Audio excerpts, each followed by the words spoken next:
This is an audio check. Audio check 1, 2, 3, 4, 5. This is an audio test to the live feed.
Recording in progress. Okay, we're live. All right, well, thanks everyone. And welcome to the first auxiliary board meeting of 2021. I want to thank you all for your attendance. Just wanted to make sure that everyone has received a copy of the agenda and a copy of the meeting minutes. Just to confirm if everybody does or does not have that. I think I'm going to go, Kay, is there any chance that you would possibly be able to share the agenda with everyone? If not, I can share it on screen. I'll have to go on remotely because I'm on my Gmail to use Zoom. No worries, no worries. You know, don't worry about it, Kay. I'm going to go ahead and share it right now so that we're all on the same agenda screen. Here we go. This should be it. Can everyone see that? Yes. The agenda? Yeah. Okay. All right. Wonderful. Well, because I know everybody is super busy and I thank everyone so much for taking the time to come. I'm going to go ahead and jump right in. Do we have any public comments for this meeting, Kay? No. Nope. All right. Fantastic. So I'm going to go ahead and move for approval of the agenda. And if someone wouldn't mind making a motion to approve, if we can get a second, unless there's any discussion.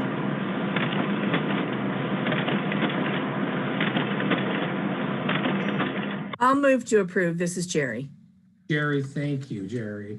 I'll second. This is Alicia. Thank you, Alicia. Okay, so any discussions? Anyone have any questions or comments about the agenda?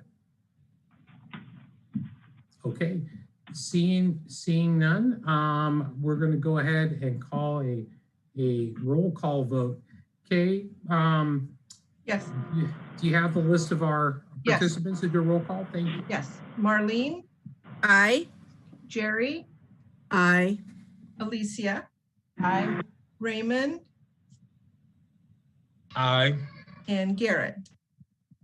Aye. Okay. Okay, great. So it passes unanimously. Okay, next, the next meeting agenda item would be the approval of the December 11th minutes. And I'm going to go ahead and share those meeting minutes with everyone. I'm sure everyone has theirs, but just in case, can everyone see the meeting minutes? Yes. Okay. In case, if you have your copy, please go ahead and read from it. Otherwise, I'm going to go ahead and scroll up. And then after we've had a chance to read it, we'll ask for a motion to approve.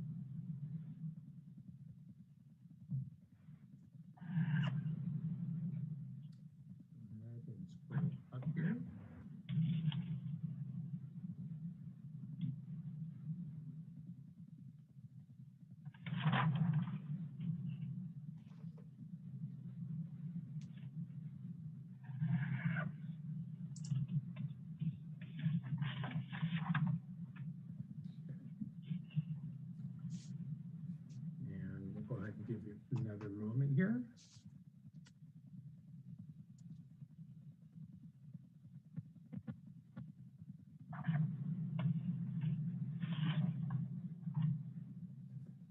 Okay, does anyone require any additional time?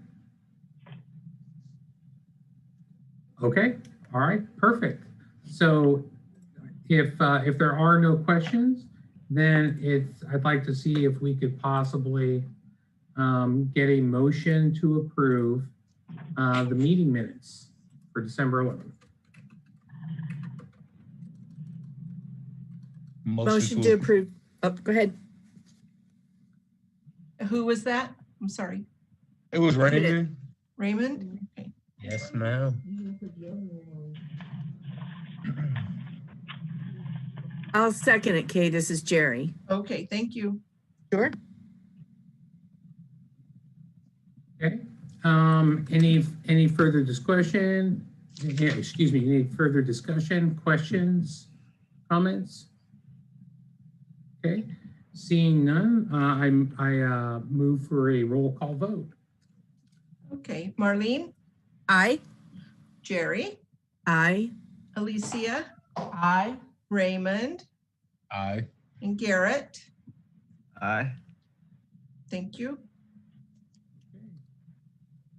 Great, thank you all very much. Approved unanimously. Okay, next up is campus stores update. Well, hello there, everyone. So this is Mary from the LAC campus. Harold is here also from PCC. And we've been working together for a little while now, supporting all the students' needs from both campuses and fulfilling all of our orders out of LAC campus, just in case everyone wasn't aware of that. It's going to be kind of short and sweet today. We're still compiling some information for a full update for you, Bob, and everyone. But today we'll talk about just some of the successes that we had for winter and spring rush. Winter rush obviously began at the beginning of January, and then we rolled right into spring rush at the beginning of February. It was a little bit different for us. Every semester that we've had since the COVID shutdown, we've learned something a little bit new, and every semester and term has been a little bit more unique. This time we had 2 terms starting back to back with each other. So it was a bit challenging for the staff, seeing as we do have limited staff. But what was very successful is that we had 0 on order holds. So basically what I mean by that is that at the beginning of January, we start counting how many daily orders that we receive through the website. And if everyone isn't aware of this, the bookstore is currently not open to in-person shopping. Everything has to be fulfilled. All textbooks and anything that a student needs would have to be ordered through the website ahead of time. We would fulfill the order, and then we would arrange for it to either be shipped or they could do the curbside pickup. So there's just to let you know what the setup looks like right now. We have, as we start counting these orders and just kind of tracking on a day-to-day basis just how many web orders we receive, we start making adjustments if we need to, if we find that the orders today were not completed and we had carryover to tomorrow, meaning we were not current on a day-to-day basis. That did not happen. We were current every single day. Every order that came in today would be fulfilled today, and it would either be ready for pickup today, or it would ship out at 3 p.m. with UPS the same day. That is incredibly fast. That's not necessarily the norm at this time of the year. Sometimes, things happen, and sometimes, students, their shopping habits and things become unpredictable sometimes.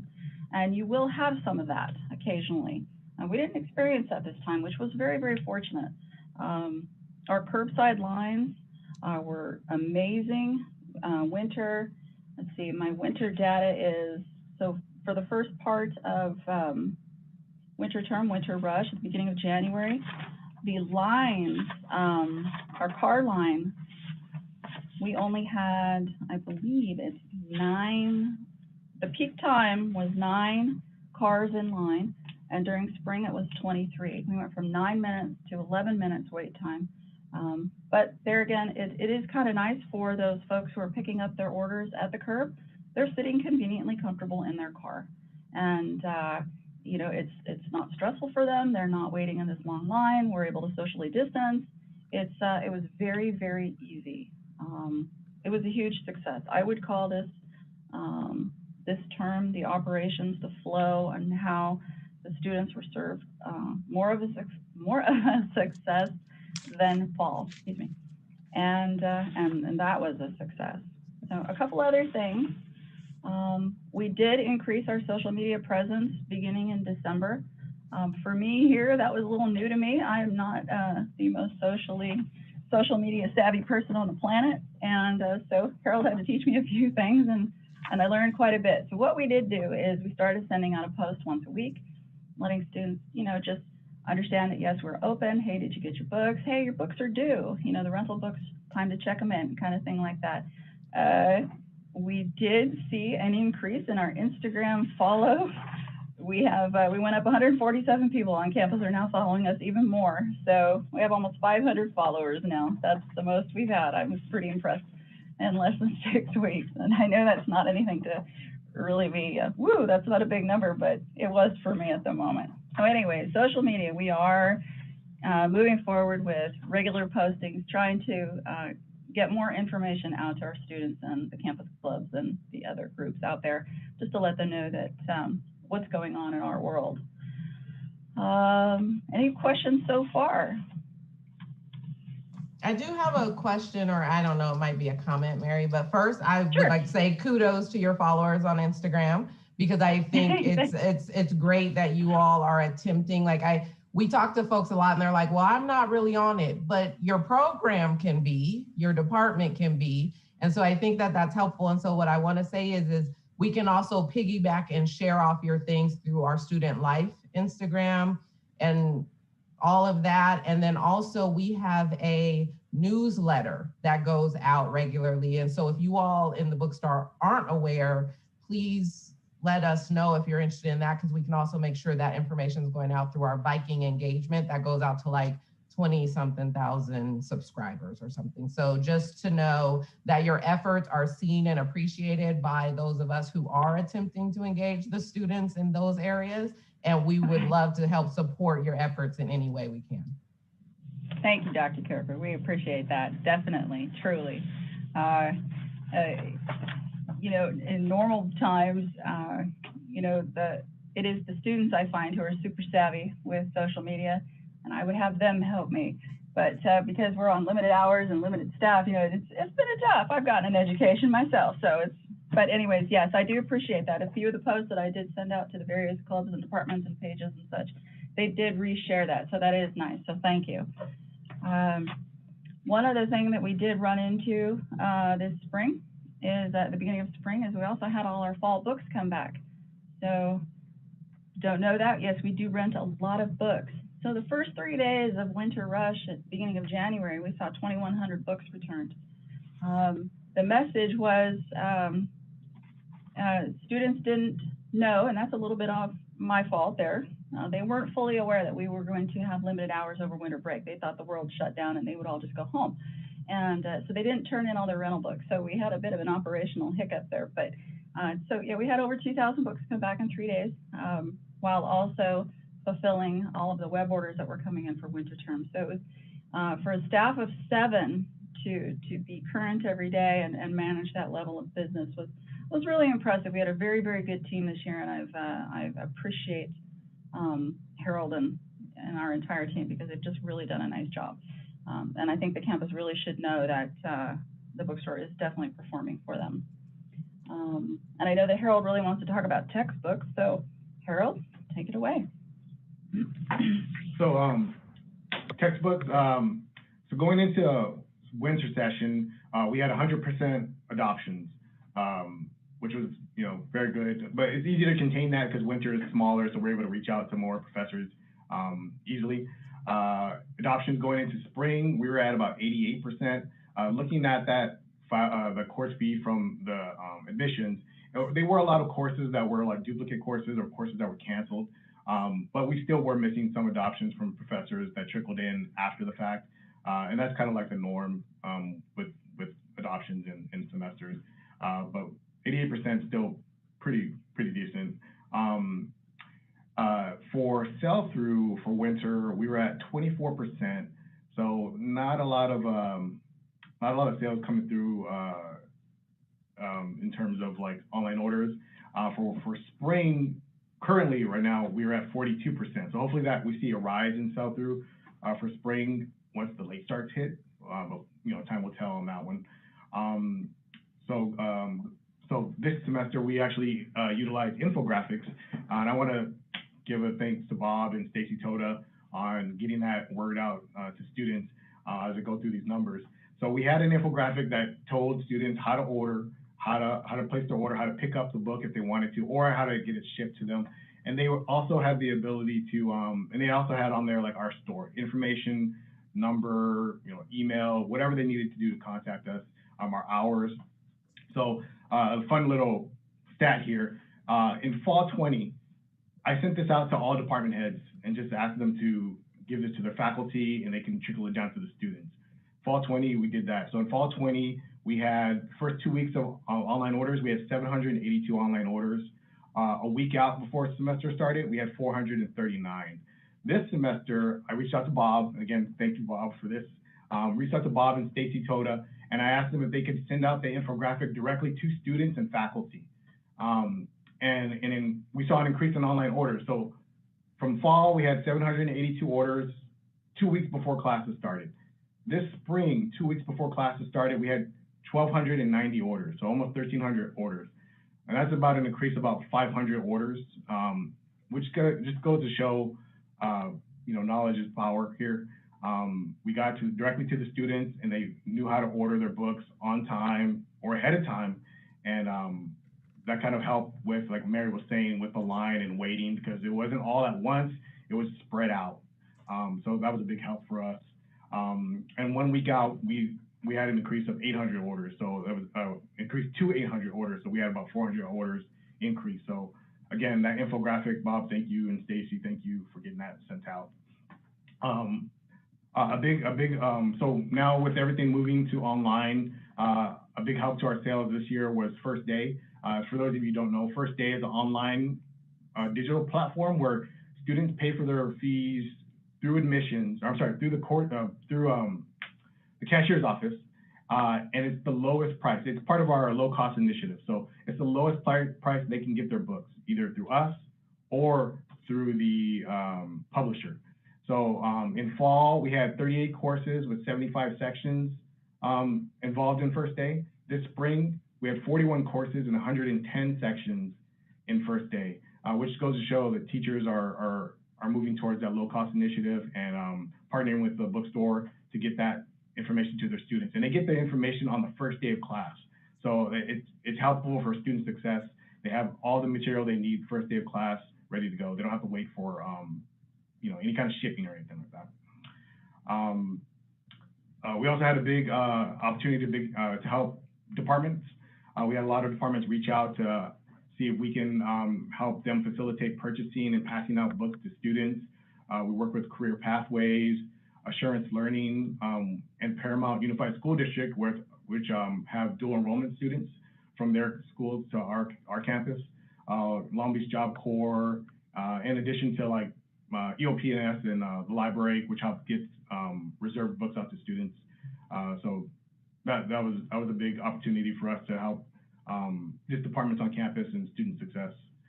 And to date, web orders. So obviously, like Mary said, there's no in-store shopping. Everything has to go through the web orders. From the 2 weeks out before classes started, January 24th, we have processed about 4,000 web orders up until yesterday. So, and that's a mixture of people shipping web orders out and people coming to curbside pickup. So again, like the word got out on how to order. So we saw a huge increase in online orders just spread out throughout the semester. And we haven't, like I said, we haven't even hit late starts yet. So we're hoping for some success there. Turnaround is about same day processing, like Mary said. And any kind of large back orders we've had, we were in contact with the department to let them know, hey, this book is on back order, ETA of this book is X. So we were pretty good there too. But that pretty much covers it for textbooks. Any questions?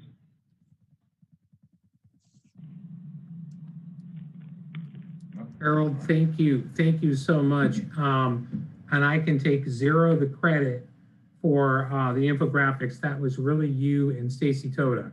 So I gotta give credit where credit's due. And I thought that was a fantastic idea that you had. And I'm so happy that the bookstore that you guys suggested that. So thank you so much. You'll be hearing from us again for fall. Absolutely. Does anyone else have any other questions for Barnes & Noble or campus store updates?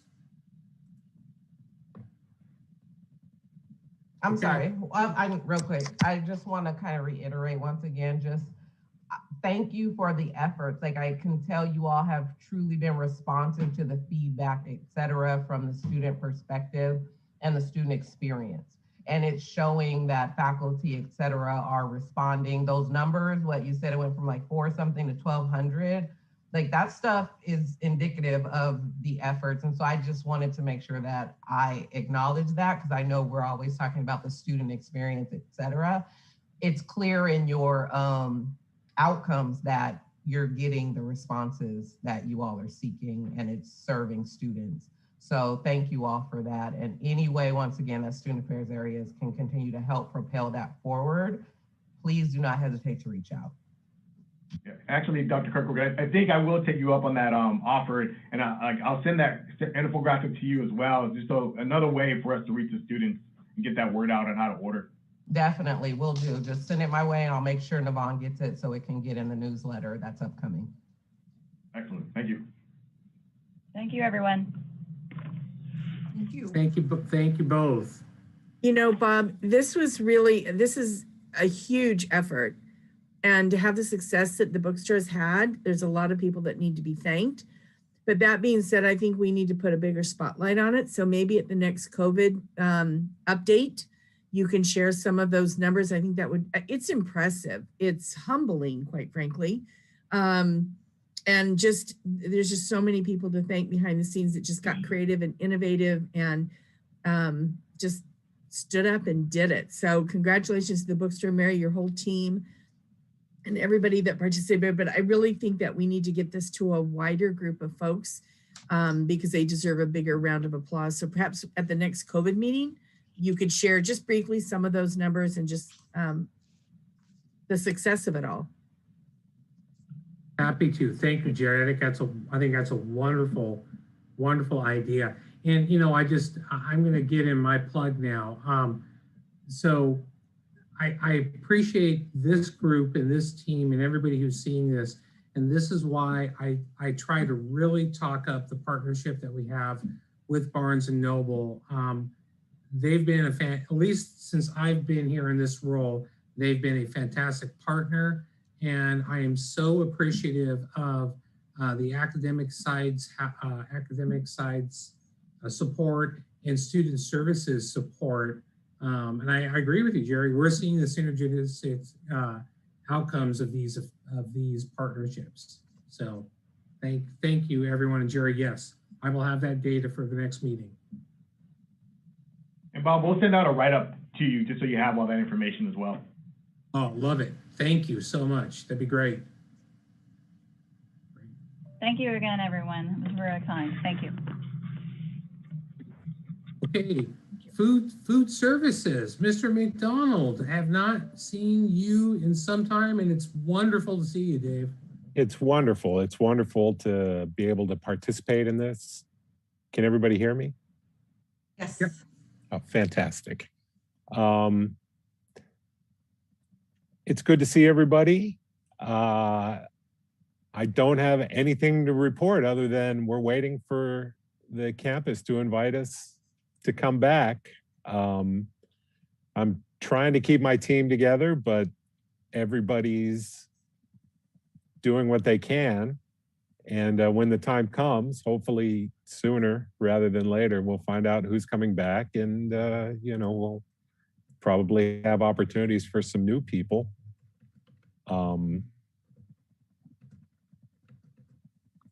Other than that, I'm just keeping up with food trends, looking at any guidance that the government's giving regarding operating with COVID. I did get a letter from the state OSHA yesterday regarding operating during COVID, but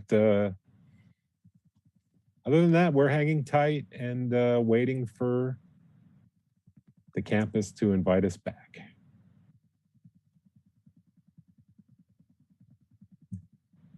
Can I answer any questions from anybody or any concerns from everybody?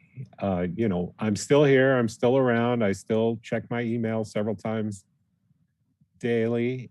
I don't get much information from people. I do occasionally get a student who wants to know if we're going to be open or why we aren't open. But other than that, it's all quiet. Well, we're hoping you will be back soon. Yep. Absolutely. You know, it's kind of like a bellwether. We know when we get food services back, we're actually getting back to normalcy again. And that's Yeah. going to be a wonderful thing. And let's get these vaccinations out, and hopefully this summer, you know, they're saying most people will be vaccinated by, you know, March or April, which would be great, because I would love to come in June and have a summer session. You know, I'd love to be able to come to the next auxiliary meeting with a plate of cookies. I think we'd all like that. Yes. Yes. But other than that, all I can report is we're ready, we're raring to go. No, thank you, Dave, for coming. And yeah, on a personal level and professional level, I'm so happy to see you, and looking forward to getting you back on campus as well, Dave. We look forward to it. I still have dreams that I'm late for work.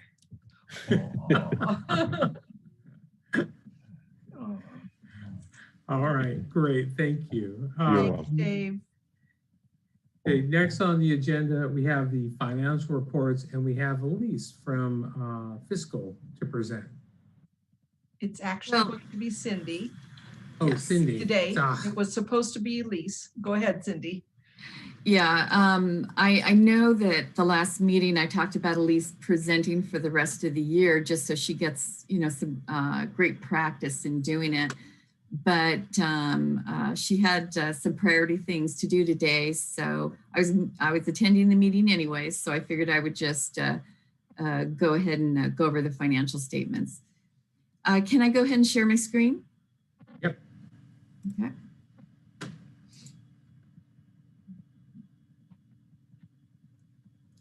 Let's see.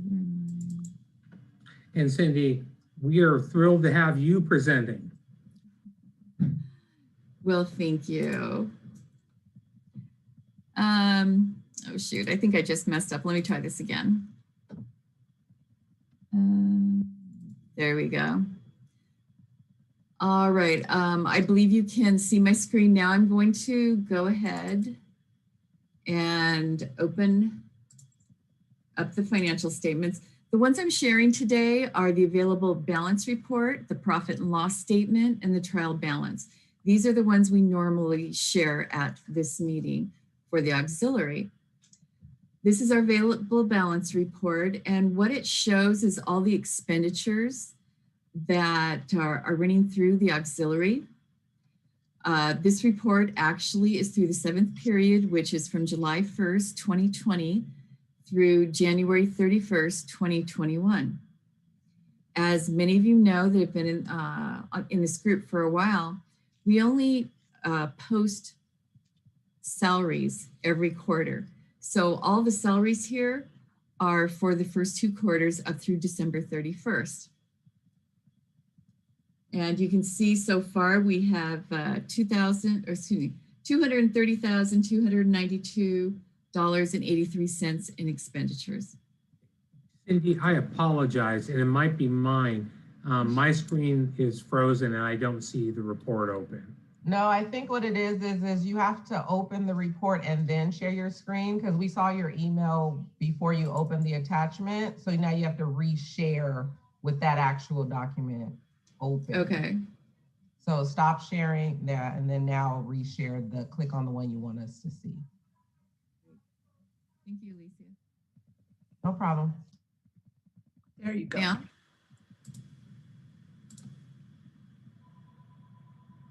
Can you see it now? Yep. Yes. Okay, all right.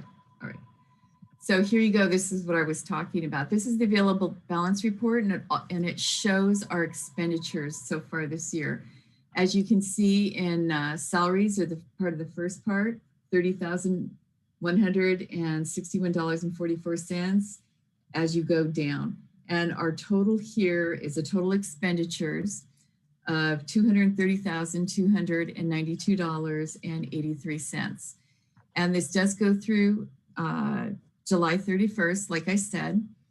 Salaries are done quarterly, also utilities. We do have the auxiliary rent in here. That's an expense that goes on the expenses. It goes onto this particular report annually. Okay, I'm going to share another. Okay. Let me open it up. Okay. All right, can you see this one now?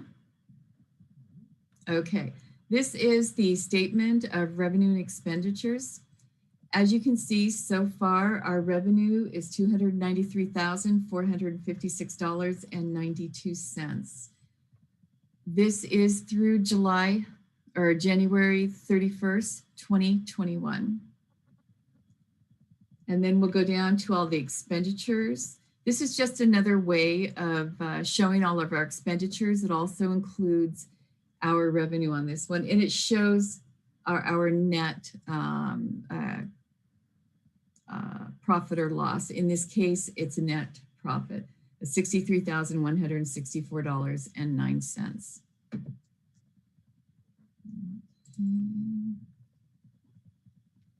All right, I'm going to share our next screen. And Cindy, again, these numbers are through basically the end of January. Is that correct? Period 7? That is correct, all except for the salaries. Salaries are done quarterly. Okay.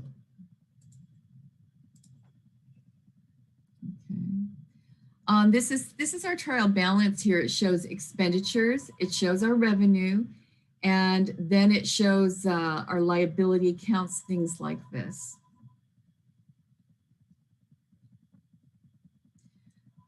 This has been presented to Kay. Kay, would you normally, have we been sending these out to all the folks in this meeting? No, I haven't. If anybody would like these financial statements, please email Kay and she'll go ahead and provide them to you. Yes. Before we used to hand them out at the meeting, so. Right. Yeah. All right. Does anybody have any questions on these financial statements? I would have actually just one comment. Sure. I would remind everyone that we presented a revised budget for this fiscal year, anticipating a huge revenue loss due to COVID-19. And I'm seeing that for the first 7-month period, revenue came in at 230,000. My revised estimates for revenue were at 482,000. So we would appear to be tracking a little behind. But again, that was just a best guess, based on about 3 months worth of data in the new year that we had data on the impact of COVID-19 on our revenue. So just kind of a footnote to that report. Something else that is not on our agenda I wanted to mention is our tax return. I did receive the tax return for the auxiliary last week.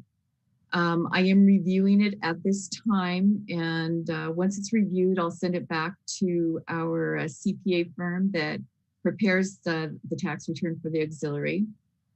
Once that's done and finalized, it will go to Marlene Drinkwine for her to sign, and we'll send it off. Once we have that final copy, it should be done by the next auxiliary meeting in May, and we'll go ahead and present it there. Thank you, Cindy. You're welcome. Thank you. Any other questions for Cindy regarding the financials? Okay. All right. So we're moving to agenda item number 8, correspondence. Kate, did we have any correspondence for the auxiliary this period? No, we did not. Committee reports and updates. There really have been, no committees. We don't have a grant committee at this point in time. We've rolled things over. I think what we may want to do is at our next meeting, which will be in May, is discuss whether or not we want to roll forward the geology club grants. Again, we rolled it forward to this year, but obviously they were not able to do that. So meeting agenda item number 10, old business. We have no old business to discuss. So moving on to new business, Barnes and Noble's contract is actually expiring this year. And we amended the contract to remove the minimum sales guarantee because it simply wasn't feasible for them to hit the revenue targets that would be in place based on a previous full year's sale without COVID. The initial discussion that I had with Barnes and Noble's representatives were to have a one-year renewal under kind of the COVID guidelines in regards to revenue and revenue guarantees, with the hope that once we got through one more fiscal year, that we would return to normal and be able to have a regular contract with them. So that's those are kind of an update with that. We've also revised down our agreement with Pepsi, who normally has a $90,000 payment they make to the district for grants, and we negotiated that down to $45,000 again due to COVID. So we look at it as keeping our business partners happy and keeping revenue streams in place, although reduced, which we feel is really the best we can do given the circumstances. So if anybody has any questions about those. Okay, next agenda item are our student voices and announcements. So I'm going to turn this over to Raymond and Garrett if you have any comments. I don't have any announcements. Yeah, glad to be here. Glad to see you all. But yeah, I don't have any announcements. We're thankful to have both of you. Thank you. Thank you. I had a question. So I was unaware of the geology grant. But so I guess what my question was, so we fund groups like a geology club or something like that on campus? Great question, Raymond, and absolutely. You and Garrett will see it next fiscal year. So we do $50,000 in grants to clubs and organizations on campus. So we will send out in September probably, we'll send out the grant applications for next fiscal year, and groups submit proposals with a full budget explaining what they would like to do. We then have a committee that reviews those grant applications and decides whether to fully fund them, partially fund them, or not fund them. And then we present all that at the following board meeting. Okay. So are things like labs, because I was trying to get into an astrology lab this semester and there's only 2 and they were all crowded. And so I was like, we should have more options for that, but that's not something that falls within our budget or our ability to fund that, right? Oh, that's a fantastic question. No, these are one-time grants. That would be like a structural budget enhancement on the college's part.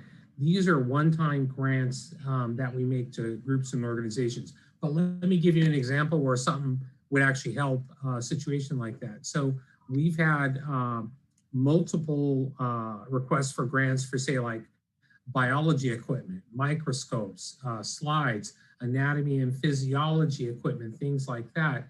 And we've been able to provide, the auxiliary has been able to provide that kind of funding to those groups that then have those tools to share with students. So that's like an example of some of the grants that we have.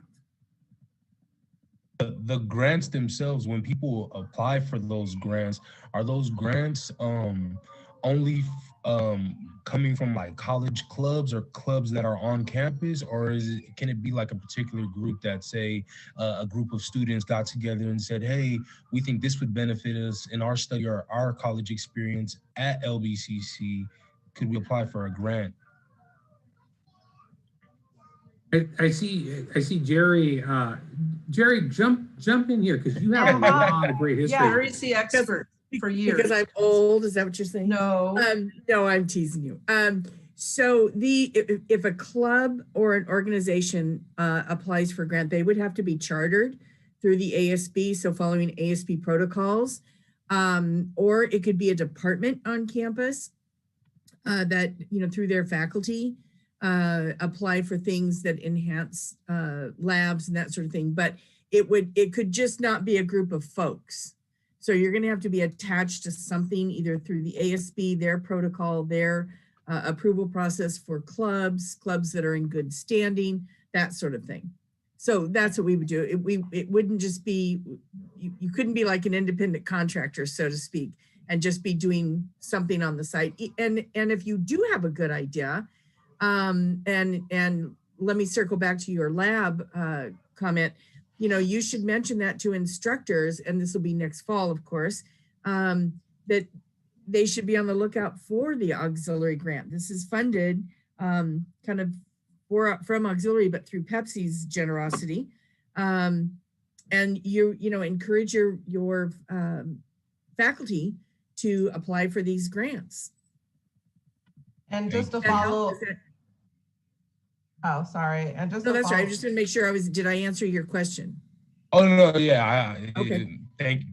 Yeah, and just to follow up to your question, Raymond, because I kind of get what you're saying is to Jerry's point, the chartering of a club is within the ability of all students. You just need a group of like-minded students that recognize the needs or the opportunity to engage in certain ways. And it could legitimately be, academic success club. Because you need a certain number of students that are like-minded. You need an advisor, and then you would work with the student life office to charter the club. And then that would make the club recognizable by this body. And then of course, good standing and that stuff is just a normal part of the process. But the way you're thinking, I like that though, because as the reps at large, students at large here, it is important though for you to put that on my radar. So hearing that there's, concerns with access to labs, because this is actually the third time I've heard that since last week.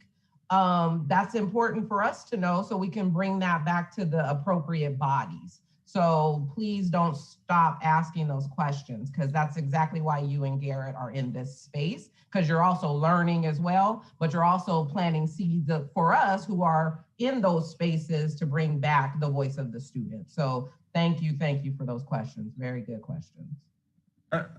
I'm just wondering, is like the information about the auxiliary grants, like, is that like widespread to people? Like, okay.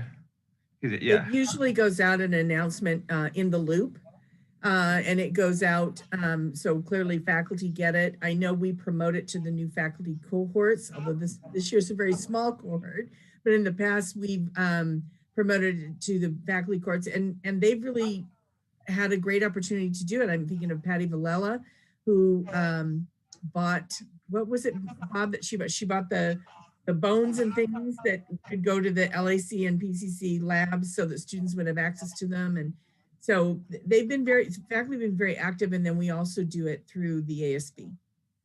I'd like to, hi, it's Marlene. And Jared, great question. And I think that's part of your role here is that obviously we have new ASB representatives on a frequent basis. And part of your role is to bring this information back and help us disseminate it to the ASB, because it is something that every year it's a big discovery for the ASB reps. They're like, really, this is out there? And it's just because, you know, hopefully you guys do come in and then leave us and go on to your next goal.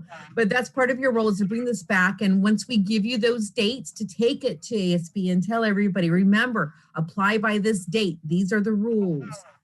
And we would love for your help in informing. All right, thank you.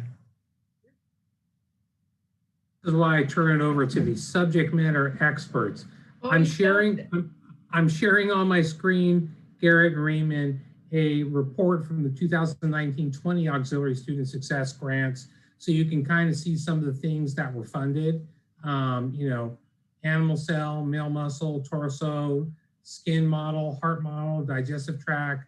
You kind of get an idea of some of these different things that we have funded, microscopes.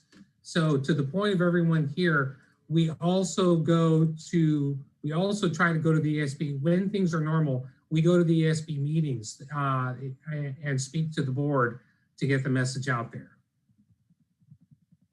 So very, very important. That's the timing of it. That's why we do it in the fall. We wait for clubs to be, for ASB to be able to go through the process so that those clubs are officially recognized. I see. Okay. Yeah. Thank you. Is there an open application, or like and like maybe an old one that maybe we can just look at, so that way we can familiarize ourselves with it? Because I don't like to pass information that I can't explain, or at least hook somebody up with a resource to go get their explanation if they need it.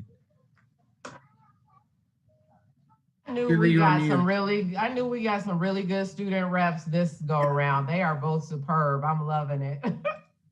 So I would tell you, rather than for us to give it to you now, I would hate for that message to get out that they're available right now, because they're not. But when they are going to be available, absolutely, we would want to share the applications with both of you to take forward, so you have them. I would just hate for somebody to get the application now and think, oh, I can do this, when we kind of suspended it because it's really difficult for anybody. A lot of clubs, I shouldn't say a lot, but some clubs in the past have used it for different trips. And by that, I mean the math club, Natalie DeMoss took a group of students up to Silicon Valley and had let them meet and talk to folks who worked at the different computer software areas. And so that paid for the travel up, that paid for some per diem for food. So there's all different kinds of things that happen, but I would hate for somebody to think that right now we're open for business when we're really kind of waiting. But the moment we do that, yes, absolutely. You both, as members of the board, would get copies of those applications, so you would be able to take it forward and speak intelligently on their behalf. Absolutely. And to your both your points, I have a note. I'm going to find an old grant, and at our next auxiliary board meeting, I'm going to share a screen so you guys can see it.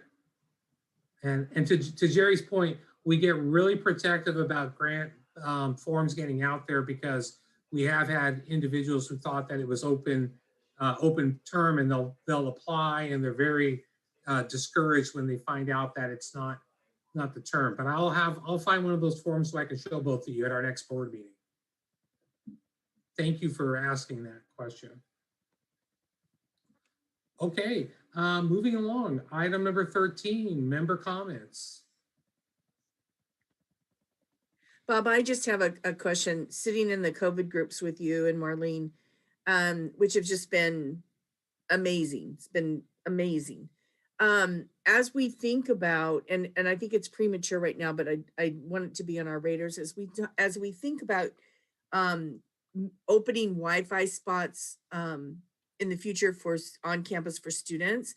Will we need to think about vending services, not necessarily cafeteria services, but if students are using different spots on the campus for studying and that sort of thing that we can provide?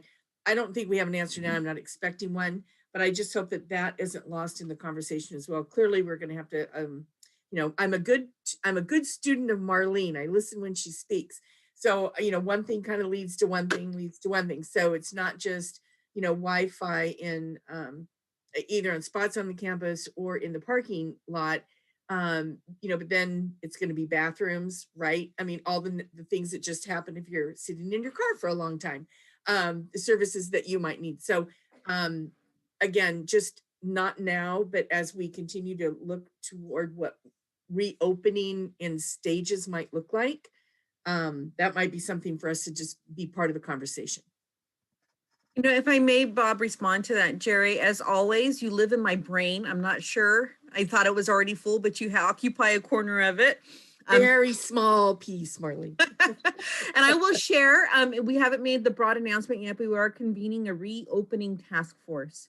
And part of those considerations are the different departments that we would reopen as allowable by the public health orders, including obviously on-campus bookstore operations and cafeteria and or vending operations, depending on what's allowable, because we are very hopeful as vaccines are broadly disseminated and we gain herd immunity that we will be able to resume.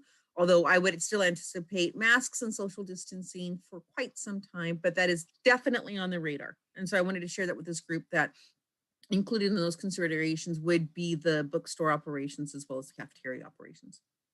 And Jerry, you specifically will get word of it because obviously we're including our constituency groups. See, this is why these meetings are so great. So many smart people. Gotta love it. Okay, I think unless there are any further member comments, I don't want to cut anyone off. Okay, seeing none, I'm going to go ahead and call adjournment at 2:56 p.m. Thank you everyone so much for being here for this meeting. I cannot express it enough. Without you, we're not able to run the auxiliary. So thank you all. Wonderful. Thank you, everyone. Take care. Thank you. Thanks. Bye.